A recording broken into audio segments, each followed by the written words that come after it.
from 104.1 KRBE, hanging out with one of my best friends, actually, Enoch. You may not know his face yet, but he is from season 5 of Love is Blind, filmed right here in Houston. And it's just crazy because the filming process obviously happened, you know, a couple years ago. It takes some time before it hits Netflix. And I've known about it. I've been keeping this secret about it. How is it keeping the secret yourself? I'm very relieved. You know, we've got 24 hours left, so it's been pretty tough, but I'm really excited to show everybody in the rest of the world the fun we had. So let's back up to life before Love is Blind. Sure. Dating in Houston. Yeah. We talk about this all the time. It is a struggle out here. So what was your experience like before you went on the show? Yeah, I mean, so Houston is a great city. I don't think there's a shortage of eligible women, very beautiful women here in Houston. And I've met my fair share, but I think where I differ is finding someone who's compatible with me long term. I think we can tolerate each other for the short term, but when it comes to, you know, dating, marriage, getting engaged, it's kind of tough finding that one person that I could see myself with for a long time. Yeah. And then, you know, thinking about this show, obviously you go on it knowing that a proposal could potentially happen. Yeah. Like, what was that like for you? How did you know that you were ready to get married and go on a show like this? Yeah, so for me, you know, I would say I was one of the younger contestants. However, I think in terms of life experience, you know, I'd been through a lot. I talked to people, and I think for me, I felt like there had been, quote unquote, the one a few times in my life, and I kind of felt like I missed out.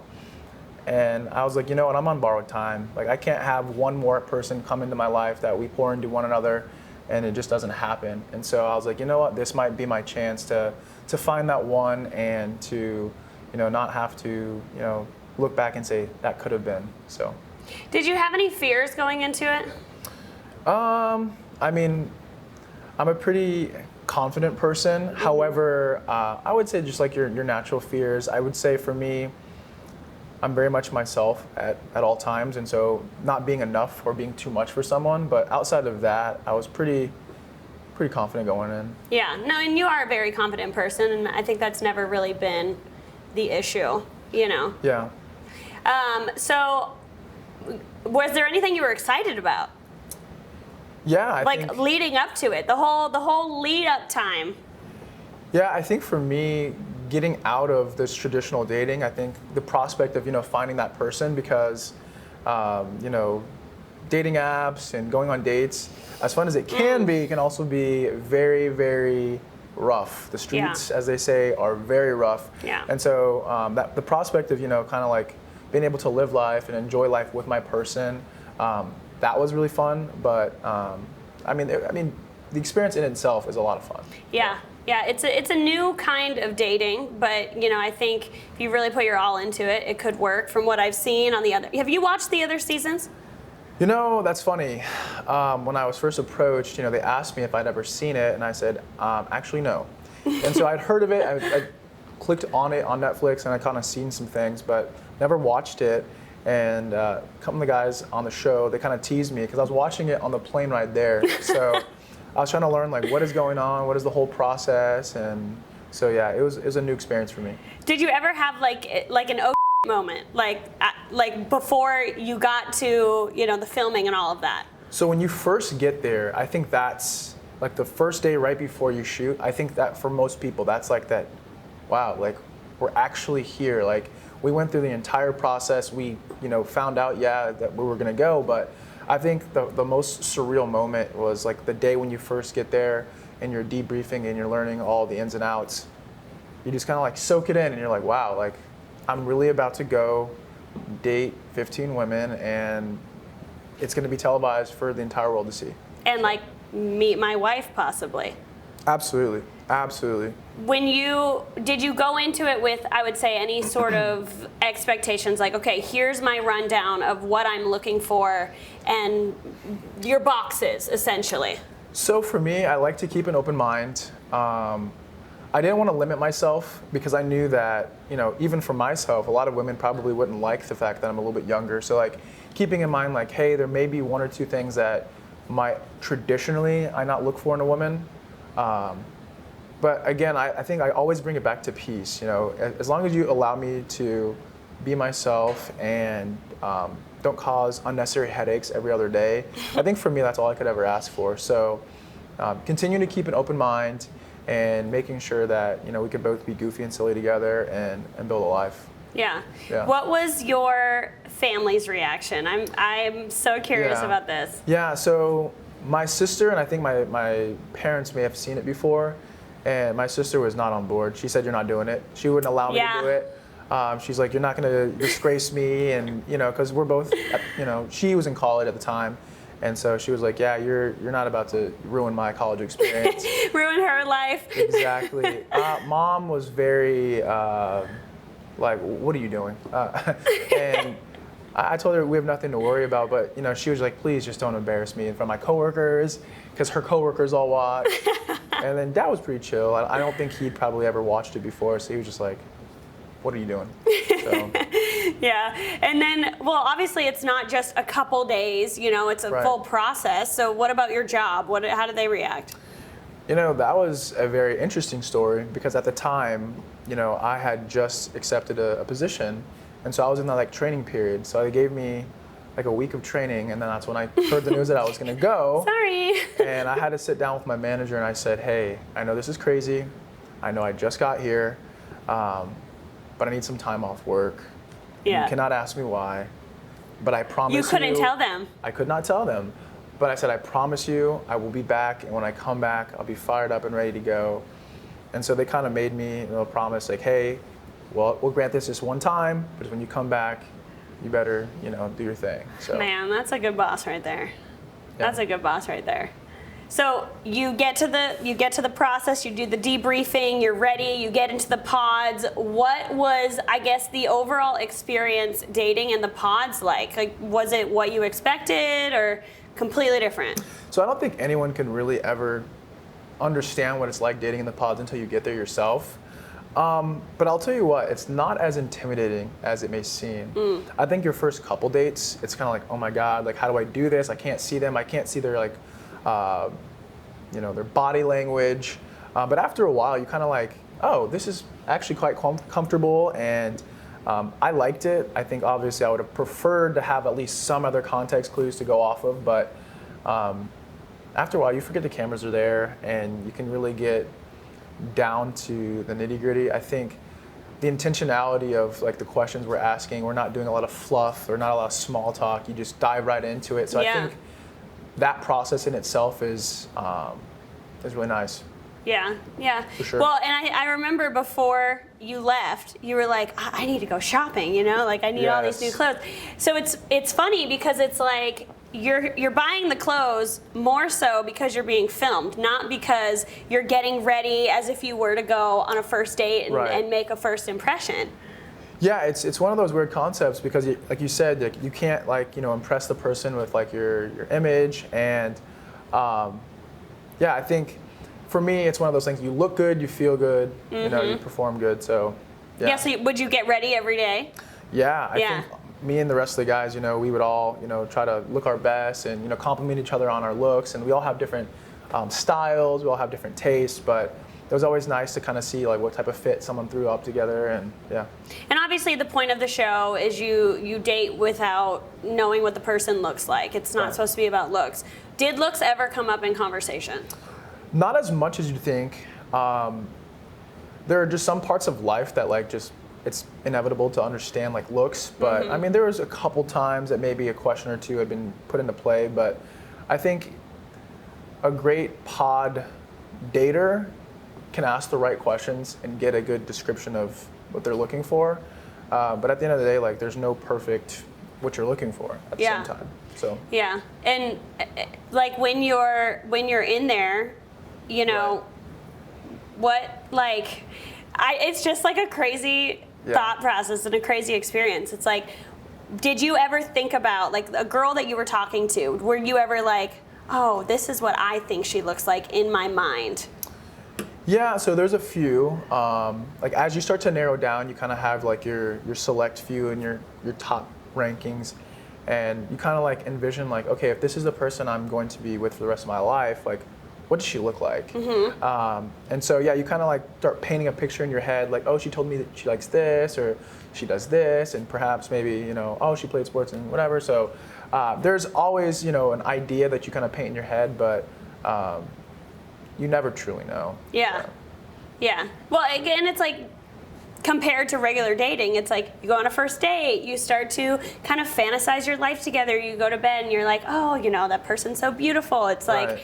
I feel like when you're in those early stages of dating, it's hard not to think of that. So to like create this image of someone in your head versus eventually you met all of the women that you dated. Right. So would you say people were what you thought they were or looked totally different? To be honest, I can't think of a single person that, you know, that I dated that looked anything like what I had in my head. Yeah. And so I think that's kind of cool.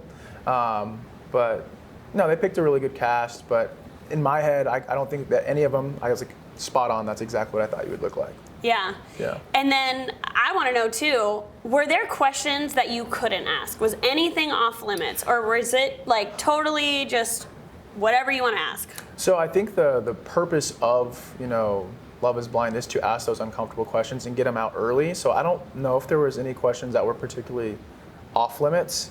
And I think that's purposeful, and I kind of like that. Like, Yeah. you have to get, in order to be in that position there where you're going to actually take that next step, I think you should answer those, or at least address those tough questions. Yeah, you have to get vulnerable to really Yeah. engage in the experience, I would absolutely. say.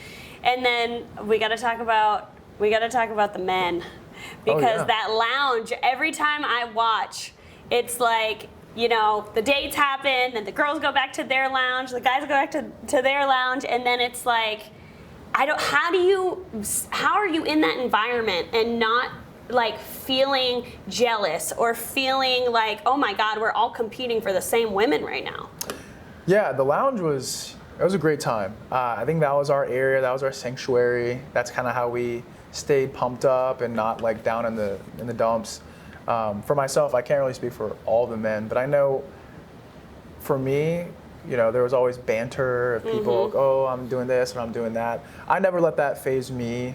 I'll tell you this, so me and a couple of the guys, because there's a huge area, and so some people congregate over here, some people congregate over there, and you know, people who know me know I like to have a drink or two, and so I would congregate by like this little secluded bar, and some of the guys in the show I became, you know, kind of closer with, and so we had our little group, and we had this little bar area called the Talking Table, and we didn't really talk, you know, it was a lot of, you know, just serious conversations, goofiness, but that was just like our little area where we could kind of like just open up and be kind of like more intimate one-on-one and build a better bond. And I mean, there were times that maybe like, you know, we would talk about our dates and kind of learn a little bit more about one another, but that was some of the most fun experience that I had during the entire shooting was the Talking Table. Well, I feel like it makes you feel more normal in such an unfamiliar process to like have guys around that you can be yourself with and like kind of separate the two worlds for a moment.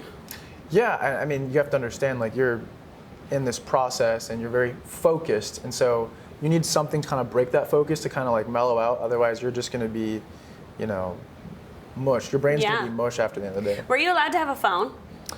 No, so no distractions. So for me, you know, it was actually a really refreshing period, you know, not having to have your phone and just, for me at least, very focused on finding my person. And, you know, you can hear me throughout I'm just trying to find my wife, I'm just trying to find my wife, I'm just trying to find my wife. So it was kind of refreshing not having my phone. Yeah, well, and it's just crazy because it's like, I remember when you know, finally got your phone back, because we're friends, so, you know, I would send you texts, they would go through green, I'm like, oh, I guess he's not back yet, guess he's not back yet. So it's like when you finally got your phone and then it's like you're put back into reality, you're starting to see what's on the news, it's like you really were living a whole different life. And then you come back as, I don't know, how was that? Like, did you come back to a million text messages? So you probably don't know this. My family definitely doesn't know this. Probably no one knows this. I didn't start like messaging y'all back until a couple days after I actually got back. So like, I mean, it takes a lot of toll on you, and it's you know, it's a lot of information. It's a lot to process, and you don't want to answer the same question 500 times. For sure. So you just want to like gather yourself and just kind of decompress. And so, yeah, for me, you know, I took a couple days of just kind of like, you know, I understand you guys are concerned or you guys are, you know, interested in knowing. I will let you guys know, but I just need, you know, 24 hours. Yeah, yeah. And then it's like the whole process, then you're having, like you said, to explain it over and over to everyone who wants to know. Was there people that, like you, obviously when the news came out, you know, beginning of September when they dropped the cast list, were there people that had no idea and were seeing your photo for the first time in the trailer or whatever, and they're like, what? I had no idea you were on this show. Yes, so I pride myself, and I did a really good job of kind of being incognito. I mean, there's people I talk to every day, people that sit next to me in my cubicle. Like, I mean, there's just people everywhere in my life. They're like, so you weren't gonna tell me? And I was like, I mean, hey, you know, surprise. Yeah, yeah. So yeah, most of my family knew at least I went. A lot of my friends, like I said, they just look at me and they're like, dude, like, seriously? Like you didn't think to tell me? And I was like, you know, so. Well, and I feel like it's crazy because they filmed so long ago to the point where now it's like, sometimes your circle changes, or you know, other people come into your life and you're just like, oh, by the way, yeah, I did this show a couple of years ago and now it's airing in September. Like it's a whirlwind experience. Absolutely. How would you describe the experience overall? How do you feel about it? You know, I was skeptical before going in. I was like, I just don't see it. But once you actually live it out, you're like, oh wow, like I see the intentionality, I see and I understand like the purpose. And so for me, like it's one of those things where you almost have to just go through it yourself to really understand what is going on. So I really enjoyed my experience. I learned a lot. I feel like I grew as a person, and I thought it was a really good experience for sure. What would you say you learned the most about yourself? Yeah, so dating, you know, 15 women all at once, you are kind of forced to talk to people that you probably wouldn't ordinarily, and vice versa. They probably wouldn't talk to me either. And I think for me, like a lot of the women are a little bit older, so I had to like mature myself in that process, and just having the courage to ask those difficult questions. Like a lot of times, like you might talk to someone, you're like, I don't want to ask that. And I don't want to step on toes. But even talking to some of the guys, you know, and there's like, if you really want to ask it, just ask it. If you're too afraid to ask it, you probably shouldn't be talking to them. And so that kind of like really pushed me to like kind of be a little bit more bold and being very intentional with like, if I really like that person, I should really, you know, pour into that. Yeah. Would you say that mindset has spilled over into other aspects of your life as well, as in, you know, family relationships or work relationships, like being more intentional about questions and all of that? Yeah, I think, you know, dating and business are very similar. So I think I pour a lot of like what I learned in there into business and business into dating. They're not the same, but you know, that same process, dating and an interview are very similar, and you know, courting. And so I think it's definitely trickled over into other areas of my life for the better. And yeah. Would you recommend the process? Absolutely. I think it takes a different type of person. I think if you're very stuck in your ways and you're not open-minded, I don't think it would probably work for you. But if you're very open, and I think if you have a big heart, because at the end of the day, you know, what you think and what you do a lot of times can be two different things, and you'd be surprised at what your heart would do. And so I think if you're open-minded and, you know, you would consider, you know, doing things that you probably never would, I think it would be an amazing experience. Yeah. I love that. Well, I want to get into all the spoilers, but of course I cannot. So I will just have to wait and see. The first, 4 episodes drop at midnight tonight, September 22nd. Cannot wait to see all the drama. I know. Well, thank you for hanging out. Thank you for having me. I enjoyed it.